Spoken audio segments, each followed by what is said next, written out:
l'humilité, la tolérance politique, flexibilité, retenu ainsi comme le pardon réciproque.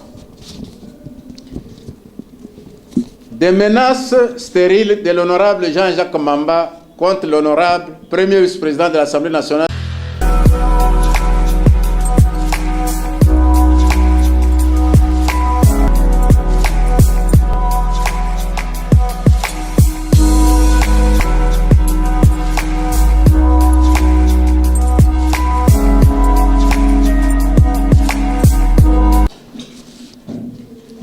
Il n'a que 3 petits points, à savoir la situation qui prévoit l'UDPS, les menaces de l'honorable Jean-Jacques Mamba contre le premier vice-président de l'Assemblée nationale, Jean-Marc Kabound, et puis le Covid-19. Point de presse du 29 avril 2020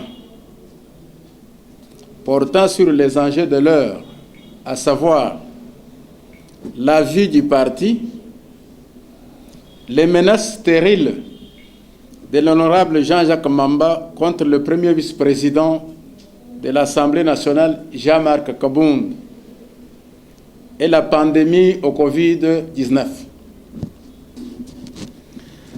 À l'issue d'une analyse minutieuse sur l'environnement tant politique que sanitaire du pays en général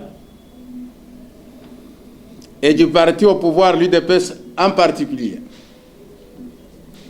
les 4 interfédérales de l'UDPS Tshisekedi, dont la mission est, entre autres, de redynamiser le parti, se font un agréable devoir de fixer d'une part leurs bases respectives et d'autre part l'opinion tant nationale qu'internationale sur les points saillants ci-dessus de la vie du parti. Il n'est un secret pour personne qu'au sein de l'Union pour la démocratie et le progrès social, UDPS en sigle, sévit un climat de méfiance, de médisance, malheureusement porté sur la place publique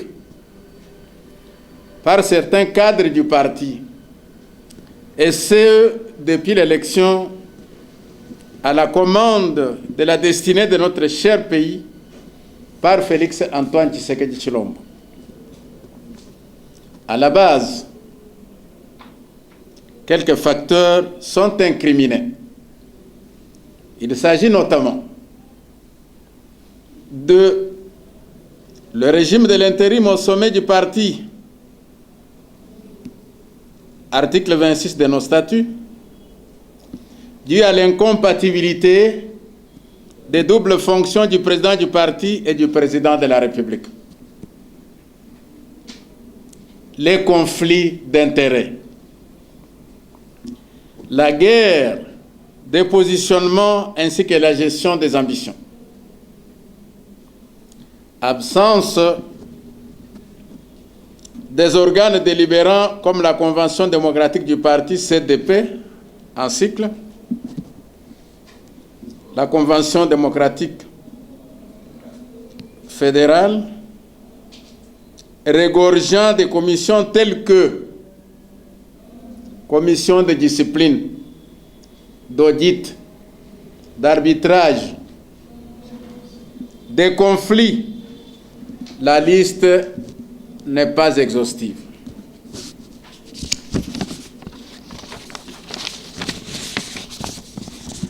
Ce tableau sombre a comme conséquence jeter les jalons pour l'échec du parti aux échéances électorales futures. Dysfonctionnement du parti avec tous ses corollaires. Manque de motivation des membres du parti, à accompagner la visibilité et soutenir le programme du chef de l'État. La non-conservation du pouvoir le plus longtemps possible, mission reconnue à chaque parti politique. La mort apparente, programmée, de la fille aînée de l'opposition congolaise en RDC, actuellement au pouvoir. Luc 11:17 dit que tout royaume divisé contre lui-même est dévasté. Une maison s'écroule sur une autre.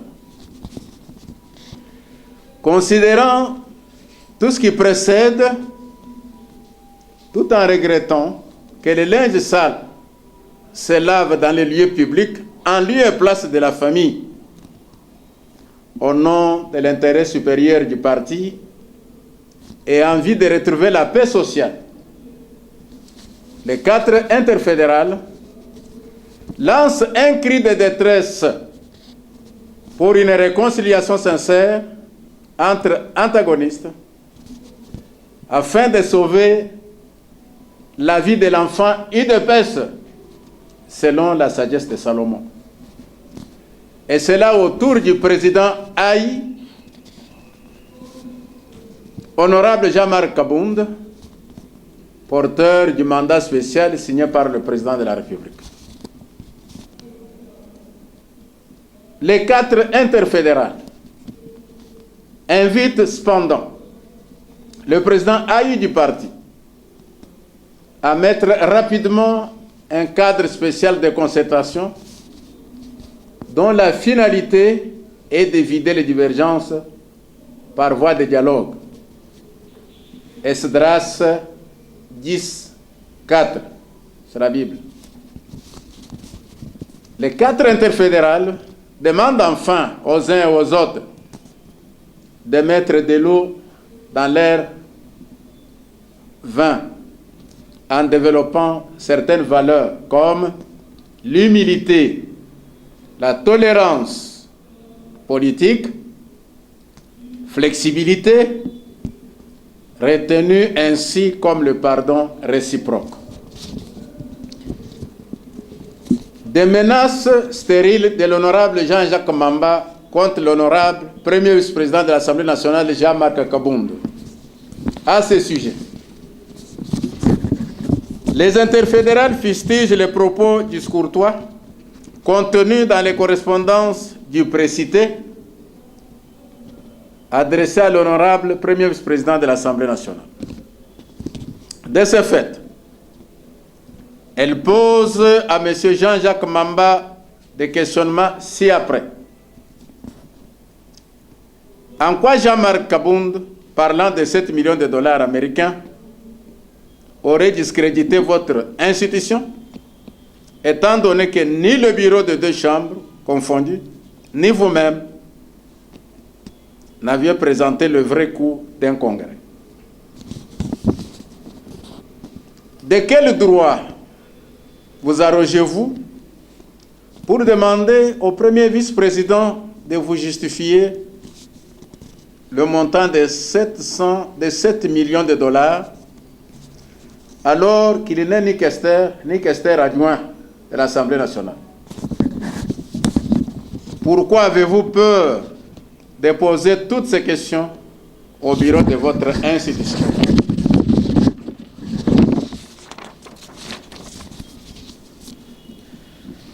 Pourquoi pouvez-vous laisser ainsi manipuler?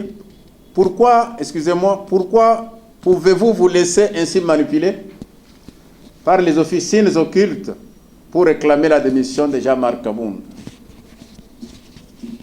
Vous roulez pour les intérêts du peuple dont vous êtes l'émanation ou pour vos intérêts personnels?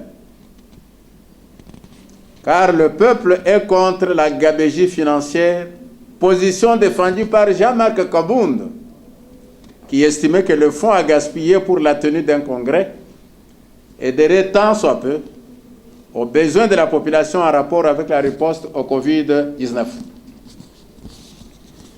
À défaut de nous rencontrer dans le questionnement si haut Les interfédérales déclarent ce qui suit.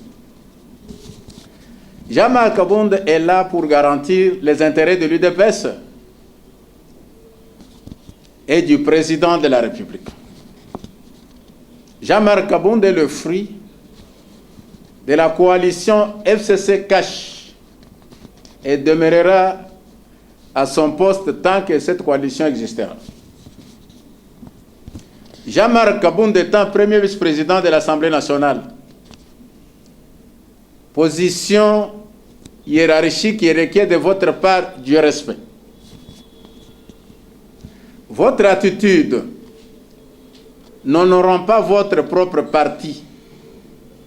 Vous avez été à ce sujet très vite regardé par votre président du parti. Les interfédérales ne vous permettront point d'insulter la machine politique que l'UDPS, parti présidentiel, est le mieux implanté. Sur le plan de la santé, le monde entier est actuellement menacé sur le plan sanitaire par la pandémie due au Covid-19. Et la République démocratique du Congo, notre pays, n'en est pas épargné. Bientôt, le cap de 500 patients sera atteint. 59 guéris, 30 décès, etc., etc. Tous ces chiffres sont alarmants et pourront être exponentiels d'ici même, projettent nos experts. À ce sujet, les interfédérales félicitent et encouragent le président de la République, son Excellence Félix-Antoine Tshisekedi, pour toutes les initiatives prises dans ce cadre, notamment la coopération avec des institutions financières internationales, comme la Banque mondiale, le FMI, la BAD et d'autres partenaires. Elle salue également son ouverture vers le monde des scientifiques, donc des chercheurs comme professeur Muyembe et docteur Munyangi, qui vient de Madagascar, dont les recherches ont produit d'énormes succès thérapeutiques contre ce fléau. Son arrivée boostera sans nul doute l'équipe de riposte et apportera un soulagement face à cet ennemi commun.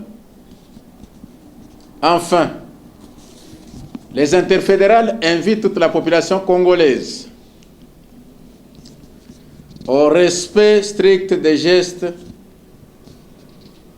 barrières telles qu'annoncées par les autorités du pays, en vue de limiter la propagation de ces virus qui tuent sans pardon.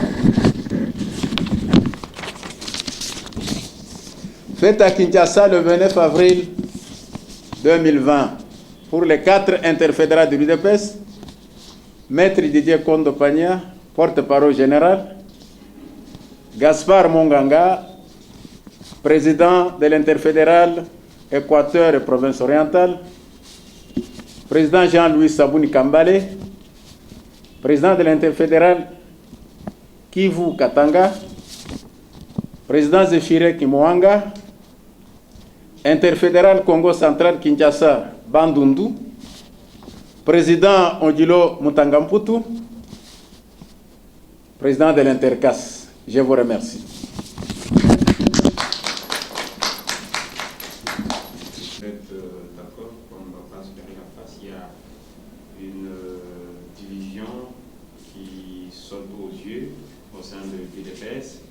Vous avez ici demandé la réconciliation, c'est ce que dit l'autre camp, mais l'autre camp dit la réconciliation sera autour du respect du texte. Qu'entendez-vous par le respect des textes? Vous savez, tout ça, ce sont des textes. Même le chef de l'État, c'est un texte.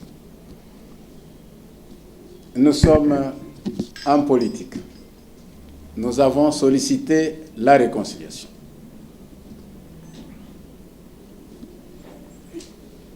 Chaque camp a ses revendications. Ces revendications-là portent sur des tests, portent sur des documents. Même les ordonnances que signe le président de la République sont des documents. Cela signifie, nous recommandons l'humilité, vous nous avez suivi ici, que chacun devait mettre de l'eau dans son vin, c'est-à-dire nous allons vers des concessions. On n'y va pas avec des positions tranchantes. Il y a des positions qui arrangent tout le monde, qu'on accepte, et ceux qui n'arrangent pas tout le monde, on les rejette. Mais nous voulons régler nos problèmes au sein de notre propre famille, qui s'appelle UDPS. Nous sommes présents. Nous ne pouvons pas accepter que ces grands bateaux que les fondateurs nous ont laissés puissent chavirer alors qu'il y a des hommes que nous sommes. C'est la raison pour laquelle nous avons tenu ce point de presse pour permettre à cet enfant-là, qui était déjà sacrifié par une autre mère, une autre femme, qui pour eux, il fallait déchirer l'enfant de partir. Mais selon la sagesse de Salomon, il a dit non, ce n'est pas votre enfant. L'enfant appartient à celle-ci qui veut que l'enfant peut aller avec vous, même sans elle-même, pourvu qu'elle soit en vie. Donc, nous tenons à ce que l'UDPS vive et ne meure pas, puisque l'UDPS, c'est un parti qui a son esprit, c'est un parti qui a perdu beaucoup de personnes en vie humaine, beaucoup de biens, et ce parti doit demeurer une institution à jamais dans notre pays. Oui, maître, nous avons apprécié par la voix des gens. Monsieur Potu Mbouké, le porte-parole de l'UDPS, menace de porter plainte contre le président Aïe. Il a dit d'ici là, il va initier tout le monde de porter plainte. Qu'est-ce que vous en dites? J'avais aussi lu sa déclaration. Ah, oui. Il n'était pas tranchant. Paul Chirumbo avait dit qu'au cas où rien n'est fait, qu'il était prêt avec son test pour porter plainte. Nous vous disons c'est normal. Il a parlé, mais il n'a pas posé l'acte. Lorsque nous parlons de personnes à mettre en place pour trouver la voie de l'unité, la solution, dans le cadre de l'unité, il fait aussi partie. Donc, il est un enfant de l'UDPS. Je ne vois pas comment il peut rejeter cette solution qui est en soi une voie salutaire, la réconciliation. Pourquoi la réconciliation? Nous devons vivre dans l'unité. Et pourquoi cette unité? D'ici 3 ans, c'est 2023, l'UDPS devra aller aux élections. Nous ne devrons pas aller aux élections à nos dispersés. Je crois que ça, ce n'était qu'une déclaration, c'est normal. Merci, maître. Nous avons appris le dimanche dernier que le président de la République a reçu le président AI et le secrétaire général à la cité de l'Ancélé.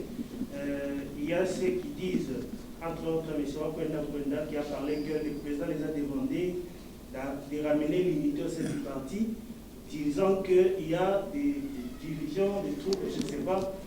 Quelle est la vraie version que nous pouvons retenir de cette rencontre en tant que fait de route? Oui, ça c'est la déclaration de M. Victor Wakwenda. Lorsque le chef de l'État avait reçu le président Aïe Jamar Kaboun et le secrétaire général Augustin Kabouye Ancélé le dimanche passé, ni lui, ni nous qui sommes ici, personne n'a pris part. Et c'est le chef de l'État qui lui avait communiqué cette déclaration-là. Nous ne savons pas. Tout ce que nous demandons, c'est de voir tout le monde, tous les antagonistes se retrouver autour d'une même table et trouver la solution au problème. Voilà ce qui est essentiel. Mais quand on reste là, ça n'a pas beaucoup d'importance. L'essentiel est fait. Merci beaucoup. Merci.